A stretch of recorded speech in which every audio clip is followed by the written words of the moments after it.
Look who came to visit. 2 ravens.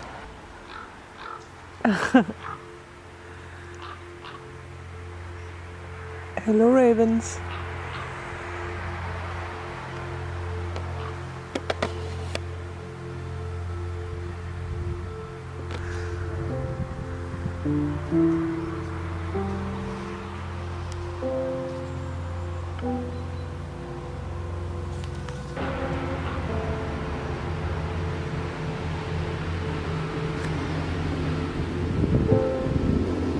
Oh, dragonfly! Oh my god, people, all the signs. They're just circling. I don't know, you guys can see the little string on the camera. I don't know what's wrong with it. All the signs that we get these days.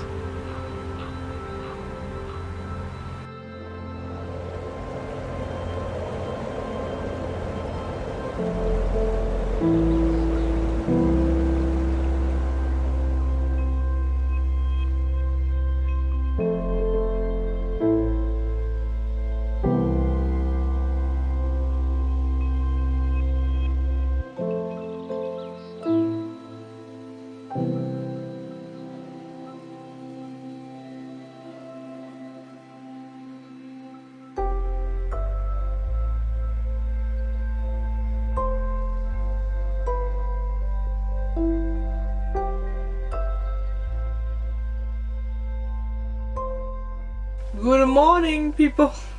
I have an apple. A lot of you guys might be like, why do you have an apple? And most of you might be like, well, of course. Mabon. Apple. It's a very shiny apple. I feel like, I can't remember what you call it now. That's awful. Well, okay then. Snow White. It's Snow White, right? I don't know why I can't remember that. But today we're going to talk about a very old religion, a very old celebration. We are going to talk about Mabon today, the celebration of autumn, the autumn equinox. I actually did a video last year with this, so I'm going to link it up here somewhere. But that is what we're going to talk about today, people. I guess you can call this a pagan thing, a Wiccan thing, a witchy thing. It's a very old celebration. It's a very old tradition. Yes. And I love this tradition.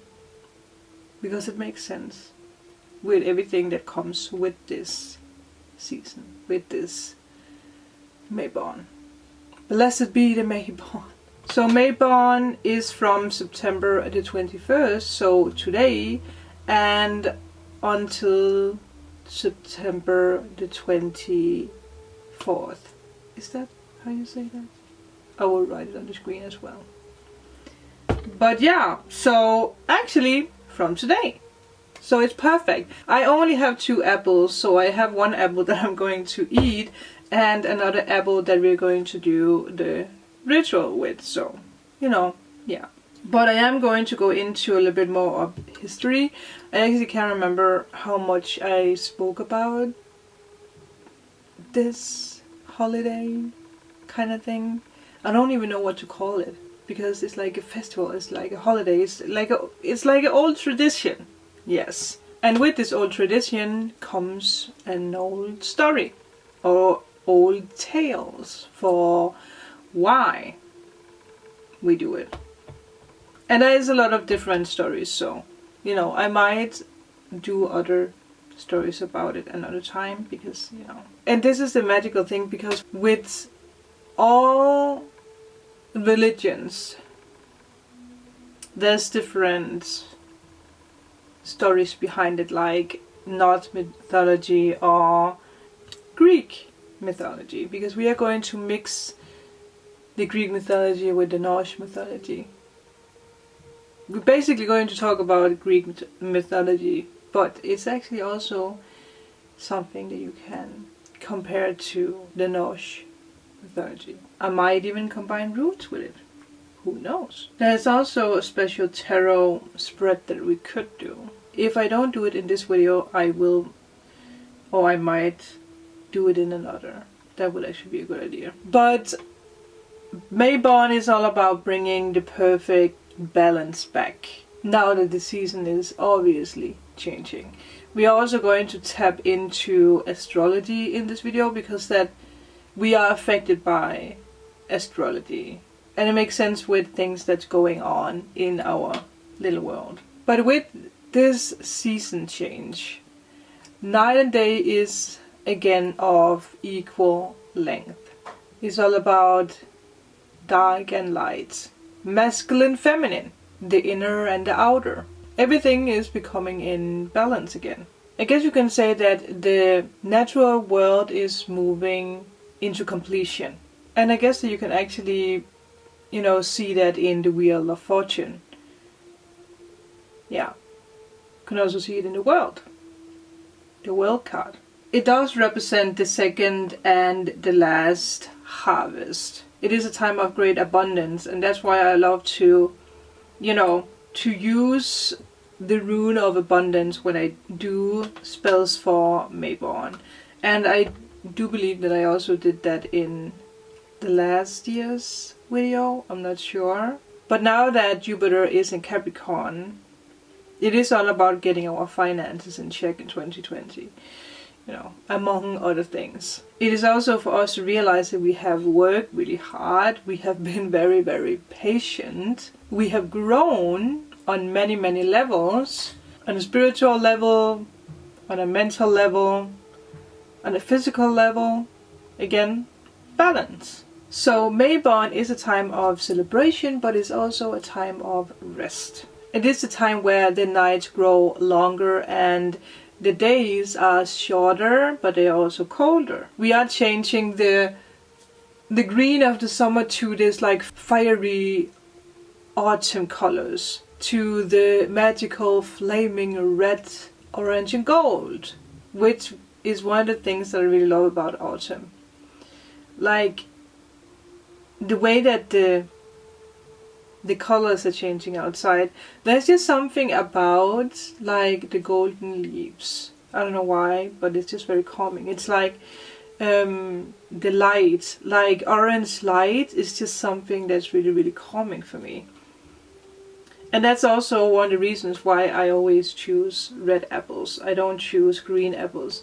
I know that a lot of people choose green apples, but I choose red apples because for me, that is all about autumn. Yeah. I do feel that most of these are like a mix, so they are a mix between red and a little bit of orange and yellow. I feel very witchy with my red apple. I guess you can say that we are returning to the dark from where we came. There's a lot of action outside. A lot of noisy people. So I'm trying to concentrate.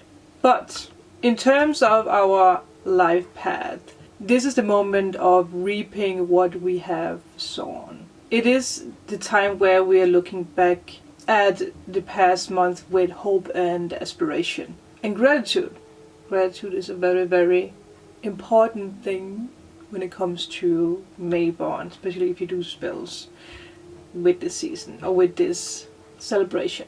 So I always take a moment to really reflect on what I have manifested, and I will say that the past years has been more of a struggle. Not a struggle, but it has been more focused on lessons. Because I didn't move in a direction where I actually wanted to move.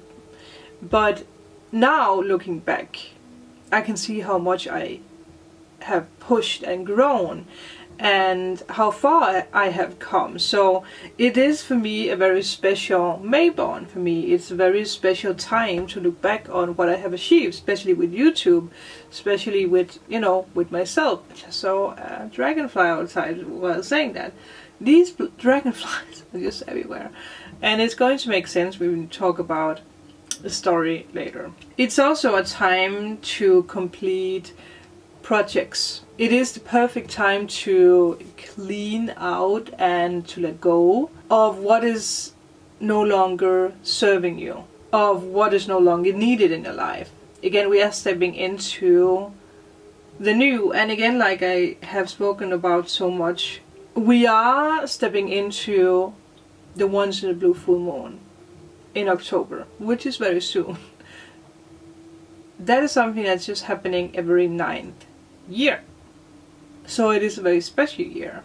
Yes, 2020 has been very chaotic, but it's also a very special year when we talk about us humans growing on a mental and a spiritual level. Mostly of a spiritual level, on a spiritual level, I will say. And I guess you can say that we are preparing for the winter. And again, Jupiter is still in Capricorn, so it's going to be a cold winter. Because Capricorn is one of the coldest signs. So it's all about that you need to be fully prepared for what to come. Again, a winter can be cold, and in the old days, people needed to be sure that they had food, that, you know, that they reaped the crops, or, you know, whatever they did back in the days. They needed to really work hard for it. And surely, in this modern age, we do this in other ways. But it's also for us to put money to the side, because the next month are going to be very harsh.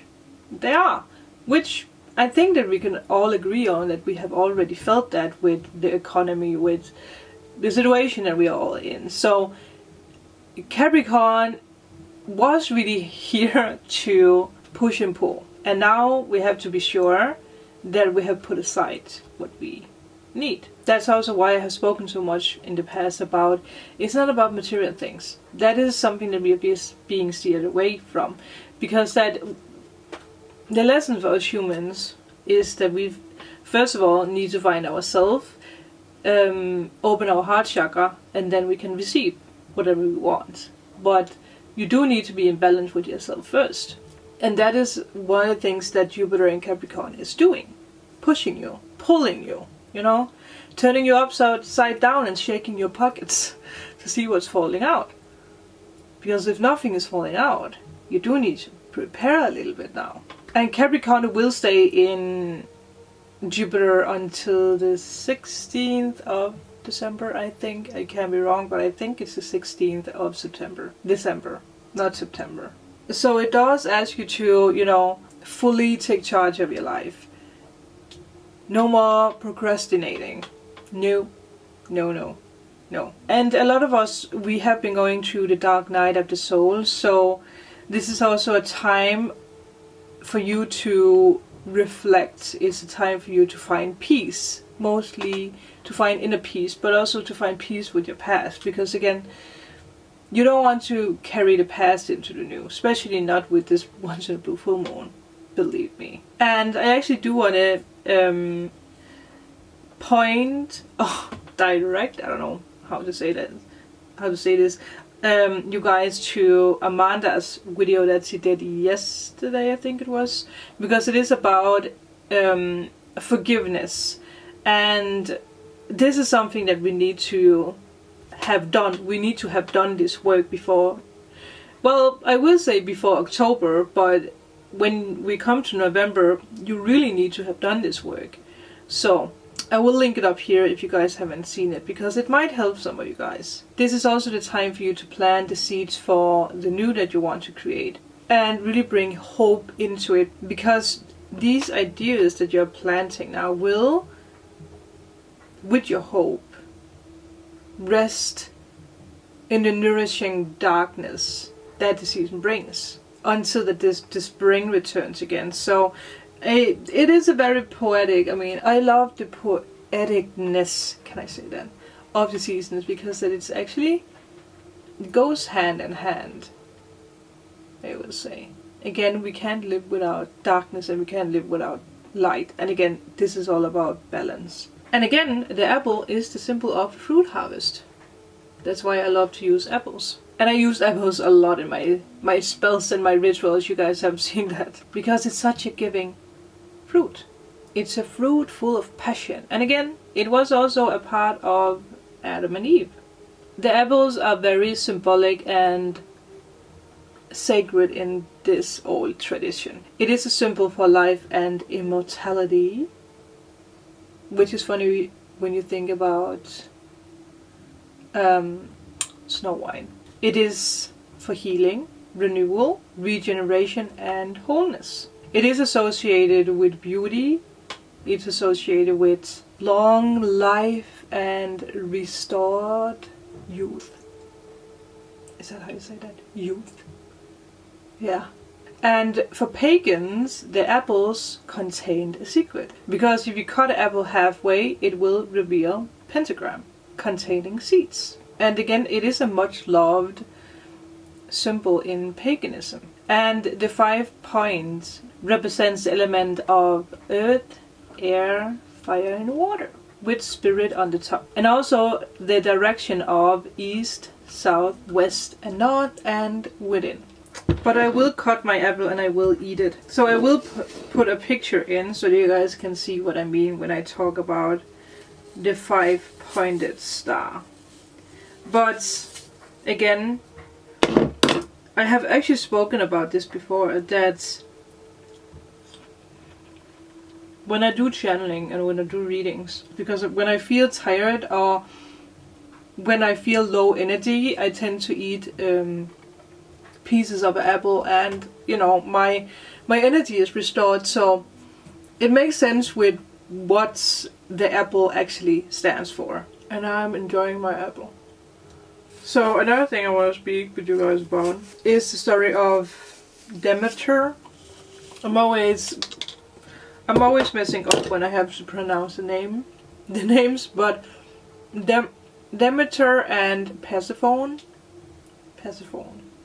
And Demeter was obviously the goddess of harvest. And some people with this Mabon, they put things out for Demeter, like an offering, like I do for Freya. And Persephone and Freya does have things in common. She was the goddess of everything. Oh, butterfly! Well, yeah. When we talk about the gods and goddesses, they appear. And you will understand why I say that. But she was the goddess of all good things that grows. So, you know, the weeds, what you call that? Yeah, that we need for bread, flowers, fruit, vegetables. Is that how you call it? All greens. Don't worry, I'm cutting out when I'm eating my apple. But Persephone, I'm sorry if I pronounce it wrong, was obviously the daughter of Demeter. And Persephone was graceful and light as air. And it is said that wherever she danced on the ground, the flowers would grow. And the birds would follow her. Butterflies would follow her. Dragonflies would follow her. And that's why I mentioned the dragonflies and the butterflies, because it's said that Demeter is near when the butterflies and the dragonflies and the birds are, you know, there. So I guess I see it here a lot, but it makes sense because I do a lot of rituals with nature. I feel very connected with nature. Me being a Scandinavian, it does make sense. But as I said, the butterflies and the dragonflies and the birds are a sign that Demeter is near. That she's blessing you with whatever you're asking for, especially on this day. So if you see or pay attention to butterflies, or dragonflies, or birds, she's here. She's already blessing you for your spells. And it's interesting because this morning I paid attention to like a new bird singing. I don't know what to call it, but I never heard it before. And I saw there was like a bird on the top of the roof, like singing its song. I was like, oh, that's interesting, because I never really paid attention to that kind of a bird song before. I don't know what to call it. But she was aligned with everything in nature. And that's why I say that it's like Freya. Because when we do offerings for Freya, we also use apples, because Freya loves apples, especially red apples. So Freya is obviously Norse mythology for people who doesn't know. And both Freya and Persephone are goddess of death. And death, as we all know, is all about rebirth. Things has to die before something new can arrive. like the seasons. And both are hailed as queens of their own realms. You keep seeing birds outside, now that we talk about it. And changes in name and relations is where the similarities between these two goddesses ends. Obviously there's different stories, you know. But I feel like all religions are actually mixed together. Like you can always see similarities in the different religions. So it makes sense. But to come back to this story. So in the underworld where there is no flowers or things that grow besides crystals, was the king of the underworld, Hades. And the thing with Hades is that he had everything that he could ever wish for. Everything. He got everything that he wanted. But there was one thing that he didn't have, and that was a queen. And of course, Hades had heard a lot of magical stories about Persephone, about her beauty and grace. So one day, Hades decided that he wanted to abduct her. Abduct. That was a very hard word to say. But he wanted to abduct her, is that how you say that? While she was picking flowers. And normally Demeter kept very sharp eye on her daughter because they were always together, but Persephone got distracted by flowers, and she got distracted by one specific flowers, and I actually think it was a lily. I can be wrong, but I think it was. But there was one specific lily that she was like drawn to. So, you know, she was running over there to pick up that special flower. And just as she picked that flower, the ground started to rumble underneath her. And obviously, up through the ground, the roaring ground. I should have drums or something like that to make this even more dramatic. But obviously Hades, you know, came riding on a carrot. Not on a carrot. No. Well, you never know, right? On a chariot. It is interesting if you think about the chariot. But yeah, he came up through the ground. So obviously he took Persephone quickly and dragged her down to hell. And obviously, with magic and with, you know, those stories, he didn't really leave a trace of that destruction, besides the one flower. I can see two birds in front of me now. Demeter is here. Or Persephone is here. You never know. Well, the season is changing, right? So, down in the underground, Hades tried everything to, you know, to make her happy. Like, he gave her everything that she wanted. He, you know, offered all the jewels that he had, all the gold, all the servants like that worked for him. So he really like showed off. He put a crown on her. But obviously, Persephone being, you know, so connected to nature, she felt very depressed being on the ground where it was cold and dark and very depressing. So she did become very, very sad. And no matter what he tried to offer her, she refused to eat. And obviously, meanwhile, back on Earth, Demeter tried to find her daughter. So she was searching the forest, she was searching the lake, she was searching everywhere for her. So she searched, you know, on and on for days, and her hope turned to sadness. And she no longer felt the joy and the urge to bring life into the world. Because that was what Demeter did. So wherever she walked, everything started to die. Everything turned gloomy. Leaves fell from the trees. Ice started to cover the ground. And nothing grew. So on the top of the sky, Zeus realized what was happening. And as far as I remember, Zeus is the father of Persephone, right?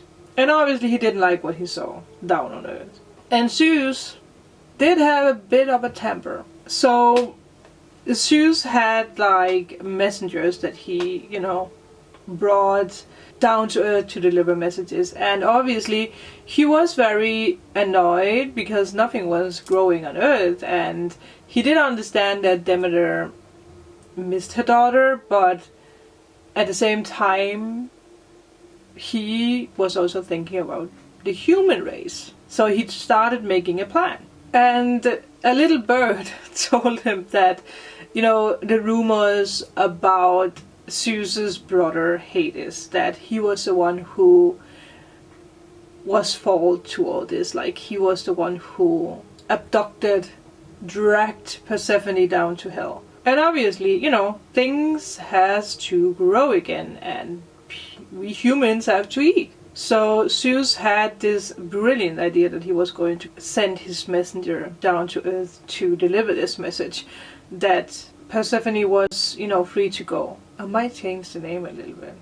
I'm very confused about this name. And Hades was like, sure, you are free to go. So he offered Persephone a piece of fruit. Like a peacemaker, I guess you can say. And the fruit that he offered Persephone was a pomegranate. Which is also interesting because the pomegranates are on the High Priestess cards behind her. And pomegranates does have edible seeds. But obviously, in Hades' kingdom, there was a catch by her eating these seeds. Everyone who accepted food from him in his kingdom was bound to the underground forever. And of course, Persephone didn't know that. And obviously, Hades didn't bother to tell her that, because he knew that she had to return to him. So obviously Demeter was very, very happy to see her daughter again, to have her daughter again. And once again, everything on earth started to grow again. There was a lot of life again. The birds were singing, the butterflies started to turn up again. So everything started to look like it was going to go back to normal again. Except for one little change. Persephone obviously told her mother about that, you know, she was eating those pomegranate seeds, and Demeter was not happy about that because he knew what that meant. So she started to become sad all over again, because obviously she knew that her daughter had to go back to hell again. And Zeus knew that Demeter would never really get over the laws of Persephone, yet the rule needed to be obeyed. I mean, you know, it's like a pact. So be careful with eating those pomegranate seeds. Be careful where you are. Don't be in the devil's house. So he did come up with a solution. So he did explain to Demeter and Persephone that obviously Persephone had to go back, but not forever. Just for part of the year. 1 month for every seed that she ate. And Zeus promised Demeter that Persephone would, you know, come back to her every year again. And obviously that's how, according to the myth, how seasons came to be. Every year when Persephone had to return to Hades in hell, Demeter missed her so much that the weather would get cold again and everything would die out. The plants died, the ground was once covered by snow, the birds flew away, and it was winter again. But, as Zeus promised, Persephone did return to her mother again. And when she does, everything starts to grow again. The grass is green, the sun is shining, the birds are talking. The butterflies come out, the dragonflies come out. Yeah, like there's life on earth. Everything is blossoming. So that is the magical story, and that is why we celebrate Mabon. That is why we offer apples and gifts for Demeter, you know, so she's not so sad. So that the winter is not so rough. So it's actually a really beautiful thing. Hello people. So I think that we are ready to do our spell. It is going to be different from how I did it in my last video. So I will link it down below if you guys want to see the original way how to do it. But again, you can do whatever you want. I do have one of the magical long candles that I got from my magical soul sister Brandy. If you want to see the unboxing I did, I will link it up here.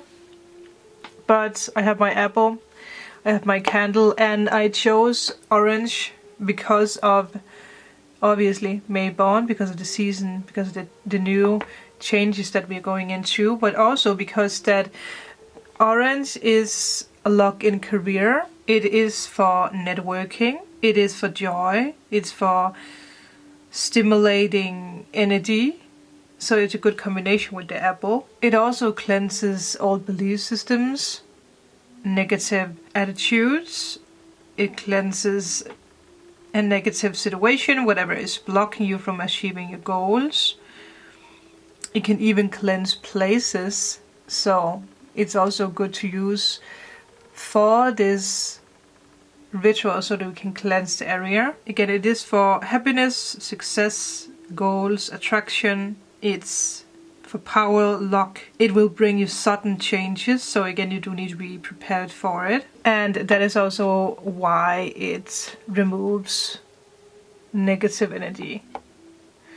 So that is what we are going to use. I am going to take something else that we're going to use. So we also have pieces of bay leaves. I just take 3 because I always like to work with 3.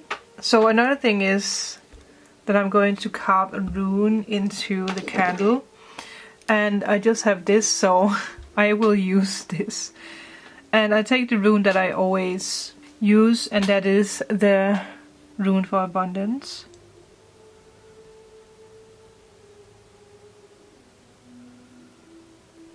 So it's just you putting intention into what the rune is going to do,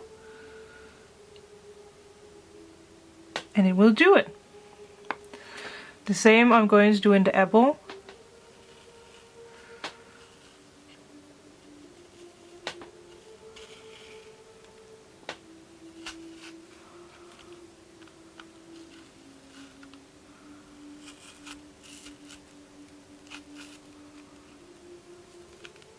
Like this. And I will put a picture on the screen so you guys can see the rune. So obviously next is that we do need to make a hole for the candle. So that is what I am going to do.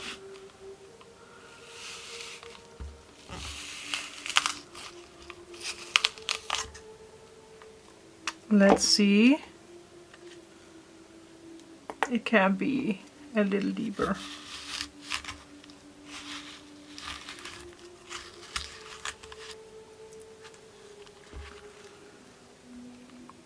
That should work. So we have the candle. I put the seed back and I just put the bay leaves in as well. So this is as simple as it can be. So I'm going to take it with me outside and then we are going to light it up. So I have also put some rose petals that we're just going to spread, because again Freya and Persephone does like that. So we're just going to light the candle.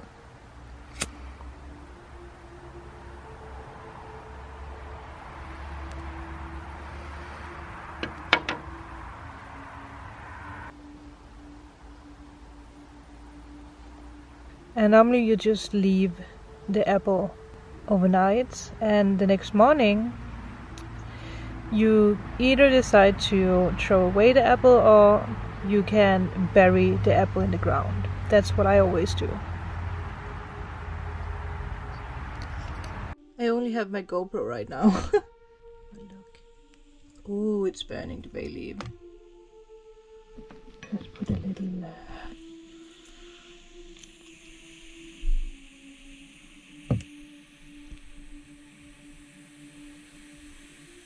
You guys hear that?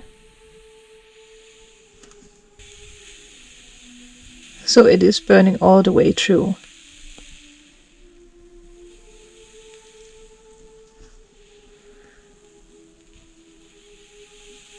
Whoa.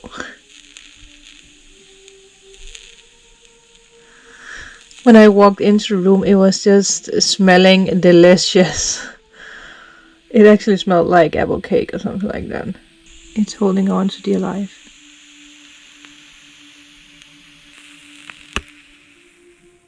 Oh, and it's done. I'm actually happy that I got that on camera so that you guys can see what's happening. By the way, I have something magical laying here. It's not mine, it's actually for Amanda. So I already told her, because for some reason when I ordered it from her wish list, I did something wrong, so I ordered it, you know, to my own address. Don't ask me how that happened, but it happened. But you guys are going to see an unboxing of that with Amanda. But we did it. We did a magical ritual. Yes. Remember to tag me if you guys do this ritual as well. I hope you guys enjoyed it. Let me know in a comment below. Let me know what you guys think about this story of the seasons, this story of the apple, and the story of Demeter, Persephone, Hades, and Zeus. Because it is one of my favorite stories. But remember to like and subscribe, and I will see you guys in my next video. Bye!